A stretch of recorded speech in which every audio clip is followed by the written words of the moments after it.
Bonjour, c'est Cryptoï, j'espère que vous allez bien. Il va falloir surveiller un niveau clé pour Bitcoin, ça va être les 110 000 dollars.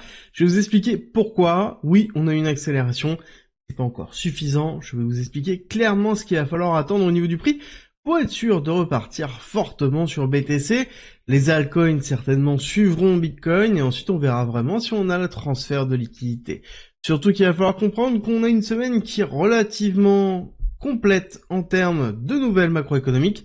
On a même certainement une très grosse nouvelle qui va arriver. On attend un chiffre plus bas que prévu et il est probable que ce chiffre soit manipulé et reparte à la hausse. Je vous préviens, ça risque d'être assez folklorique sur cette fin de mois de mai. Parce que oui, globalement, c'est la clôture du mois de mai. Est-ce qu'on va faire clôturer le mois de mai avec un classique Sell in May and Go Away, ou est-ce que clairement on va avoir mai-juin sur des beaux mois crypto bien verts comme on les attend réellement et comme on aimerait les voir sur cette période-là. Mais avant, surtout, n'oubliez pas, demain, mardi 27 mai à 20h, je fais une masterclass DeFi spécialement sur la finance décentralisée pour vous expliquer concrètement ce que c'est, quelles sont les opportunités dedans. Et non, on va pas parler de 10% par an, on va parler des vraies opportunités que l'on peut retrouver dans la DeFi, et je suis sûr que ça va ouvrir une nouvelle porte dans votre esprit sur la compréhension de la blockchain. C'est gratuit, par contre il faut s'inscrire, c'est en commentaire, en description, et c'est le mardi 27 mai à 20h. Et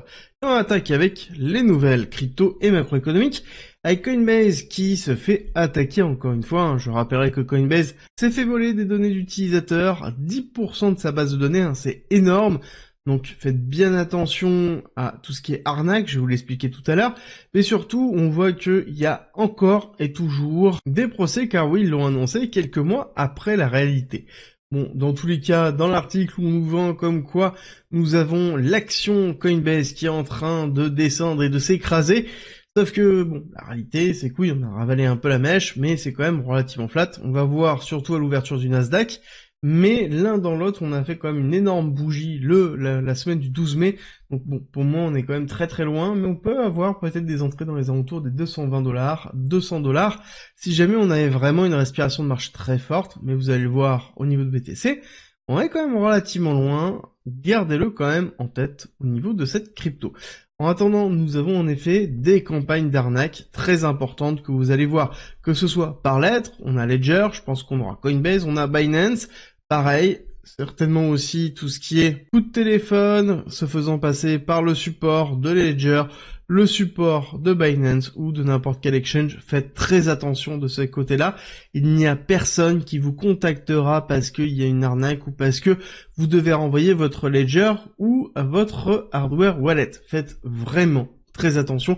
C'est quelque chose qui arrive très fréquemment et beaucoup plus fréquemment on ne le pense, et on peut se faire avoir très rapidement si on n'a pas conscience de tout ça. Et j'espère que vous avez justement conscience des risques qu'il peut y avoir sur ce type d'arnaque. En attendant, nous en avons un qui, lui, ne rigole pas, il continue à acheter BTC quoi qu'il arrive, et il va nous parler encore d'un nouvel achat de BTC, mais c'est pas le seul. Ici, Bitwise est en train de planifier 420 milliards de dollars et est en train d'estimer les injections de liquidité qu'on pourrait retrouver sur Bitcoin grâce principalement aux ETF. On parle de 420 milliards de dollars d'ici 2026, c'est-à-dire sur la fin d'année 2026. C'est énorme, ça sous-entend qu'on va avoir les ETF, les gouvernements, les grosses sociétés, donc vraiment très grosses sociétés, où on va retrouver du Google, on va retrouver du Microsoft, qui avait refusé d'ailleurs à l'époque, lorsqu'il y avait eu la proposition, mais voilà. L'idée, c'est de se dire qu'on va avoir un engouement autour de BTC. C'est un peu une réalité, on le sait, on le voit, qu'il y a de plus en plus d'intérêt sur Bitcoin à proprement parler. On a des banques qui sont en train de se structurer autour de ça. Je pense que ce n'est pas pour rien. Les produits crypto vont fleurir aux USA et ça va devenir une forme de norme de s'exposer à Bitcoin et certainement aux autres cryptos, que ce soit pour les sociétés, les gouvernements ou pour le retail classique, mais cette fois-ci à travers ces banques, tout simplement. Bon, malheureusement, on n'est pas en 2026, on verra ce qui se passera déjà sur fin 2025, je pense que c'est le plus important pour tout le monde.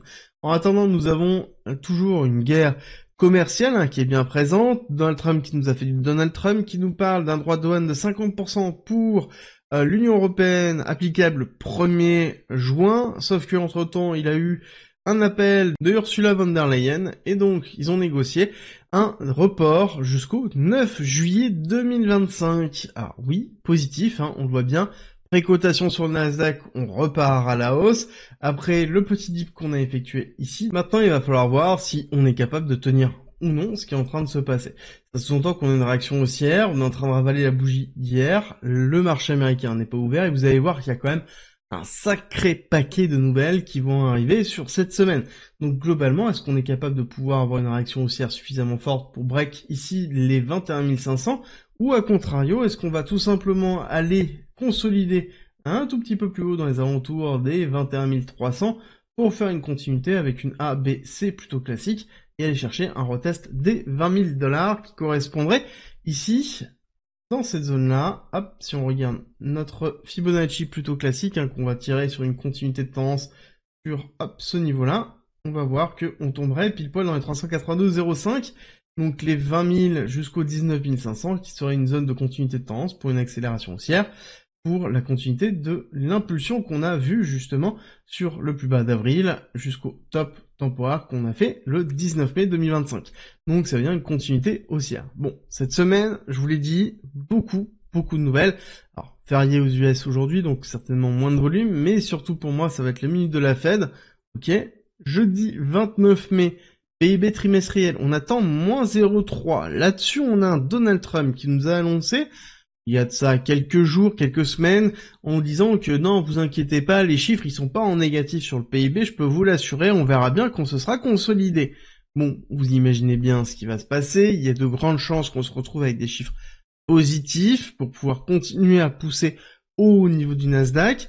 La question est à quel point ça va être positif, ou si à contrario, on va se retrouver sur quelque chose qui est encore pire que moins 0,3% qui ont été annoncés dans une première vague. Je pense surtout que là, jeudi 29 mai, on aura beaucoup de volatilité, que ce soit positif ou négatif, même si j'ai tendance à penser que le chiffre ressortira au-dessus de 0 pour éviter cette notion de récession qui fait très mal à Donald Trump en termes de politique et d'image. En attendant, nous avons vendredi 30 mai aussi le PCE Core et forcément la clôture de mai.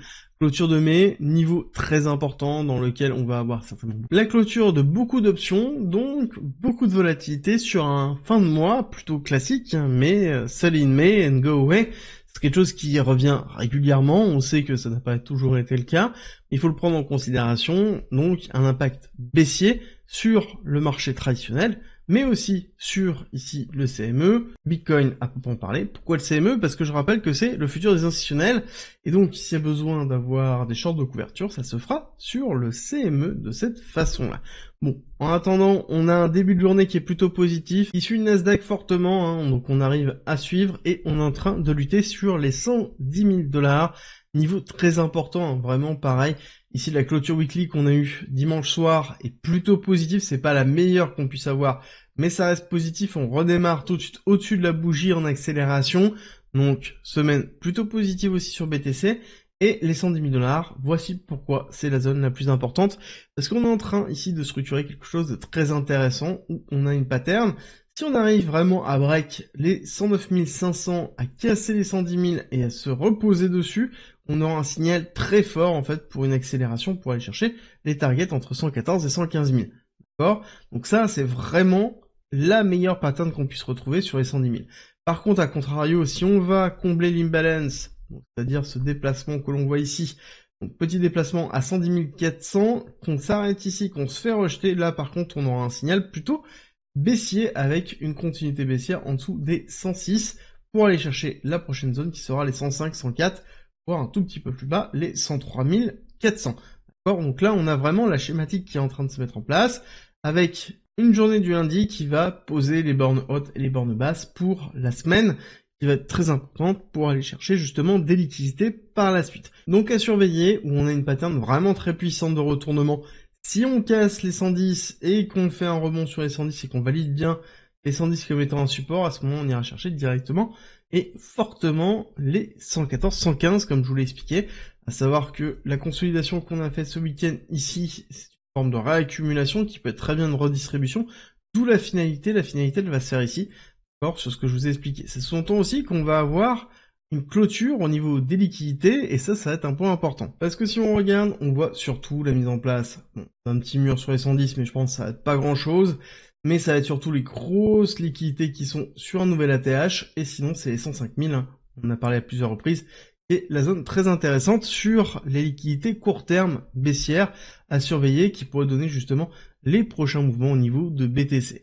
Il est évident qu'actuellement BTC mène la danse, on a toujours la dominance qui est en train de monter, donc ça veut dire les altcoins qui ont beaucoup de mal. Vous allez voir que Ethereum n'est pas du tout dans la même démarche que ici BTC, où on est en train de lutter au-dessus vraiment d'une grosse résistance, hein, quelque chose qui est très important. Là on n'arrive pas à passer, on se fait rejeter systématiquement, on se fait ravaler les mèches. Donc quand on voit en fait une structure comme ça sous-entend qu'on va avoir besoin certainement d'aller chercher un petit peu plus bas, peut-être les 2100 avant d'avoir une accélération haussière. Donc vraiment beaucoup de mal, ou à moins qu'on ait un mouvement BTC et donc Nasdaq qui pousse très fort avec une ouverture du marché américain puissante. On aura peut-être suffisamment de jus pour aller consolider au-dessus des 3000 pour faire un retest ensuite et repartir.